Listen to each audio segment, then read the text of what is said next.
Kalaivanar NSK கேட்டாங்க, உங்களுடைய முன்னேற்றத்துக்கு காரணம் என்ன? அறிவா அப்படின்னு. இல்ல, துணிச்சல்னாரு. வாழ்க்கையில துணிச்சல் தான் மிக முக்கியம். எதிலேயும் முன்னேற முடியுங்கிற நம்பிக்கையோடு போனாலும் முன்னேற முடியும்.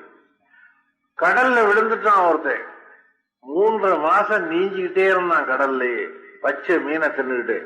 கடைசியா ஒரு படகை பார்த்து ஏறி வந்துட்டான். 3 மாசம் கடல்ல கிடந்து பொழைச்சவன் துணிச்சல்ல தான் பொழைச்சான். ஆனா தண்ணி தொட்டியில விழுந்தாலே சில பேர் செத்து போடுவான். ஐயோ கடல்ல விழுந்துட்டோமோ பயந்து. பயந்தவன் தினம் சாகுறான், துணிஞ்சவன் ஒரே தடவை தான் சாகுறான். துணிச்சல் வேண்டும், சோம்பேறித்தனம் கூடாது, சுறுசுறுப்பா இருக்கணும் வாழ்க்கையில. பள்ளிக்கூடத்துல படிக்கும் போது புத்தகத்தை விரிச்சு வச்சுட்டு அது மேலேயே தூங்குறான். அவன் என்னத்தை படிப்பான்? பள்ளிக்கூடத்துக்கு முடிஞ்சு